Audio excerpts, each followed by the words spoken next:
Sejam muito bem-vindos a mais um vídeo do Economista Cristão. Hoje nós vamos tratar de um assunto que eu tenho certeza que a maioria das pessoas se interessam. Por que o dólar voltou acima de R$5? Ontem, eu estou gravando esse vídeo no dia 4 de outubro de 2023 e ontem, dia 3, consequentemente, nós tivemos o dólar fechando a R$5,15. Já faziam mais de meses que a gente tinha chegado nesse valor. E agora, de quem é a culpa do dólar estar nesse preço? A culpa é do Lula ou a gente tem um outro culpado? É sobre isso que a gente vai conversar no vídeo de hoje. Recentemente, há mais ou menos um mês, eu gravei um vídeo falando do porquê que o dólar estava voltando a subir. Eu vou deixar esse vídeo aqui para você. E basicamente os motivos que fizeram o dólar subir nos meses passados não mudaram muito de agora, do início de outubro de 2023. O que aconteceu foi um agravamento das situações que já estavam dispostas lá em meados de agosto. Mas o que aconteceu, André? Bom, se você não viu esse vídeo que eu coloquei aqui, eu vou te falar o que está acontecendo agora. O maior vilão, ou podemos dizer assim, o maior culpado do dólar estar no preço que está é o próprio Estados Unidos, que é o país que emite o dólar, ou seja, aquele que detém o dólar como moeda corrente de seu país. Então sim, qualquer coisa que os Estados Unidos faça, qualquer ação monetária que os Estados Unidos faça, isso vai mexer no preço do dólar. E nós, que não somos detentores do dólar como moeda, apesar de que algumas ações nossas também podem impactar no câmbio, nós somos vítimas, podemos dizer, dessa situação. Por quê? Porque nós não temos como agir com relação ao que está acontecendo nos Estados Unidos agora. Mas o que está acontecendo? Vou te responder. A alta dos juros americanos, principalmente os juros dos títulos de 10 anos. Os títulos de 10 anos, ou conhecido como T10, os T-bonds americanos, eles são os títulos mais importantes e são os mais negociados entre vários países do mundo. Normalmente, os países eles não possuem reserva de dólar, eles possuem reserva de títulos americanos. E os títulos americanos, apesar dos Estados Unidos ser um país muito endividado, sim, ele é muito endividado, ele tem aproximadamente 140% do PIB de dívida, mas mesmo assim, os títulos americanos são considerados os investimentos mais seguros do mundo, ou seja, aquele que tem o menor risco. Por quê? Porque não passa pela cabeça de ninguém que os Estados Unidos algum dia possa dar um calote, ou seja, não pagar os seus títulos de dívida. Mas André, o que é esses títulos de dívida? Bom, todos os países do mundo, eles precisam às vezes se endividar. Às vezes não, é bem sempre. A maioria dos países, podemos dizer que a totalidade dos países do mundo possuem dívida. E eles se endividam através de títulos públicos. Títulos públicos nada mais é do que uma promessa de pagamento. Ou seja, ele te entrega um título com uma data, com uma taxa de juros específica, uma data de vencimento, e você entrega o dinheiro para ele. E depois chega naquele dia, você recupera o dinheiro ou resgata o teu capital acrescido dos juros que foi combinado no momento da negociação. Então, todos os países do mundo têm essa prática e os países eles precisam arrolar a sua dívida. O que é arrolar a dívida? Bom, arrolar a dívida é um nome chique para pegar dinheiro emprestado de um para pagar o outro, entendeu? Essa dívida está vencendo, eu pego dinheiro emprestado desse e pago esse, e assim eu vou levando, eu vou arrolando a minha dívida. E todos os países no mundo fazem isso, inclusive os Estados Unidos. Contudo, principalmente quando a gente fala de taxa de juros de longo prazo, no caso aqui eu estou falando taxa de 10 anos, o que pega aqui não é aquela taxa que o Banco Central define, no caso nos Estados Unidos o FED, que é o Federal Reserve. Não é eles que vão colocar isso aqui, é o mercado que dita essa taxa. E essa taxa está de acordo com o risco associado àquele crédito. E qual é esse risco? O risco do país por acaso não pagar. Sempre há esse risco. E o que a gente está vendo agora é os Estados Unidos gastando demais. O déficit americano só em 2023 já está passando dos 8% comparado à sua receita frente aos gastos. Ou seja, ele está gastando muito, só está gastando menos do que o ano de 2020, que foi o ano da pandemia, que gastou mais ou menos 10% acima da sua receita. Só que nós já estamos em 8%. E por que isso? Porque os Estados Unidos está sendo governado por um presidente de esquerda, ou por um governo de esquerda. E qualquer governo de esquerda em qualquer parte do mundo gosta de gastar, eles não gostam muito de cortar gastos. Recentemente a gente teve um acordo no Congresso americano, precisamente no dia 30 de setembro, que foi um sábado, mais ou menos por volta das 9 horas da noite, para que não acontecesse o shutdown. Shutdown é um termo americano que é utilizado para paralisação de todo o governo americano. Diferente aqui do Brasil, lá quando o orçamento seca, ou seja, quando o dinheiro do ano acaba, o serviço público para, só fica aqueles serviços essenciais, polícia, ambulância, essas coisas que são essenciais, mas só que os outros serviços públicos param todos, ou seja, os funcionários vão para casa e não recebem salário, até conseguir uma autorização do Congresso para gastar mais. Muito bem, foi feito um acordo prévio que deu um prazo aí de 45 dias, ou seja, no mês que vem, em novembro, vai estar discutindo esse negócio de novo, e deu um crédito suplementar aí.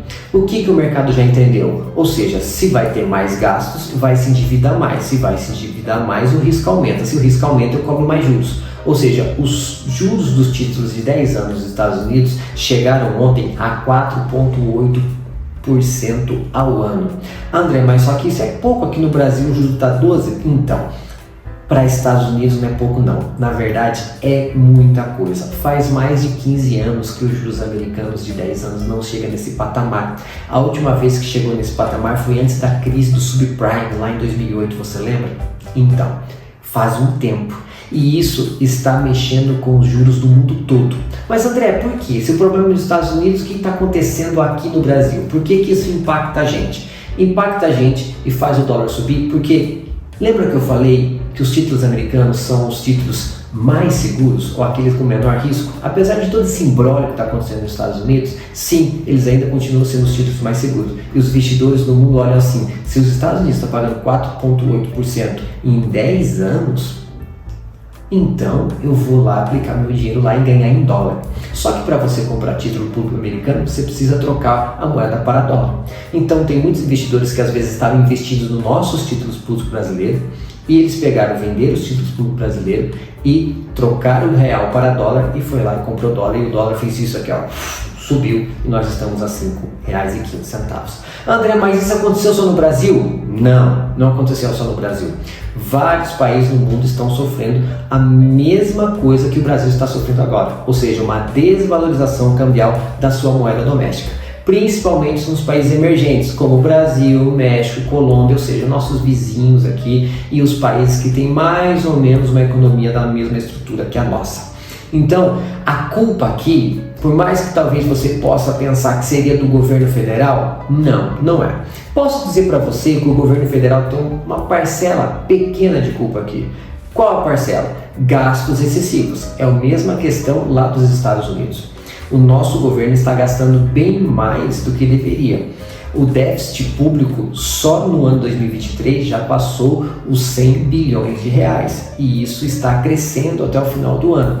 E há uma grande dúvida se o governo vai conseguir cumprir a meta que ele mesmo pôs de no ano que vem, 2024, conseguir fazer um orçamento 0 a 0, ou seja, sem déficit. Aquilo que o governo arrecadar, ele gastar. Porém, ninguém está acreditando nisso, porque a lista de gastos para o ano que vem é alta. Ou seja, teremos que ter uma arrecadação alta também para fazer essas contas fechar. E assim, na boa, na minha opinião, nem o próprio Fernando Haddad, que é o ministro da Fazenda, está acreditando nesse negócio. Mesmo que ele fale que vai dar certo, que acredita, mas só que os números não aumentem. Está bem difícil acontecer esse negócio aí. Contudo, apesar dessa questão governamental, apesar dessa questão brasileira de gastos excessivos, o problema maior aqui são os juros americanos dos títulos de 10 anos. É comum no mercado a gente falar que os T10 é o pai do mercado financeiro, ou seja, qualquer movimentação que eles têm, seja para cima ou seja para baixo, acaba movimentando o mundo todo. E no caso agora a gente está vendo os títulos americanos de 10 anos pagando muito e muito bem. O que vai acontecer? Todos os outros países do mundo vai ter que pagar mais para conseguir se financiar. E isso acaba gerando um problema, porque o dólar acaba subindo, falando aqui de Brasil, e também nós temos problemas financeiros, como a Bolsa de Valores acaba caindo. É o que a gente está vendo acontecer esta semana. Então, respondendo a pergunta para você de uma forma bem direta, qual que é o grande culpado do dólar estar subindo essa semana e nos últimos 30, 40 dias aqui no Brasil?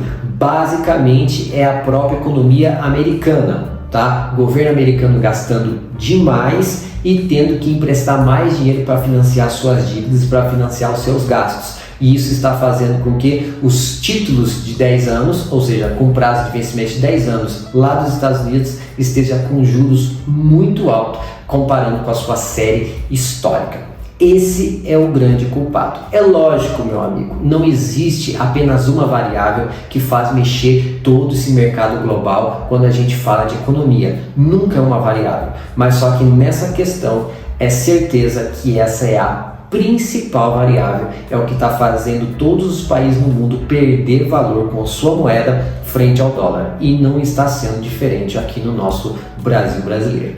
Se você gostou desse vídeo, se esse vídeo te esclareceu alguma coisa, por favor, deixa o like, porque isso nos ajuda muito a fazer o canal crescer aqui no YouTube. Eu sou o André de Mello, o economista cristão, e esse aqui é o canal do Economista Cristão, e aqui a gente sempre fala de economia, investimentos e finanças bíblicas. Convido a você a dar uma olhada no nosso canal, nós temos mais de 160 vídeos falando sobre esse tema, temos vídeo todos os dias, de segunda a sexta-feira às 17 horas, e também todos os dias de segunda a sexta-feira nós temos um programa diário, matinal, chamado Café do Investidor, sempre às 10 horas da manhã, ao vivo. Você pode entrar lá comigo, você faz uma pausinha, vamos tomar um café, a gente fica ali uns 20 a 25 minutinhos conversando sobre as notícias de economia, sobre as questões que movimentam os investimentos. Você pode mandar pergunta no chat, eu sempre gosto de interagir com o pessoal e a gente vai responder as dúvidas assim quando eu consigo. Muito obrigado por ter assistido esse vídeo e por favor não esqueça de dar o like, não se esqueça de inscrever e também não se esqueça de compartilhar esse vídeo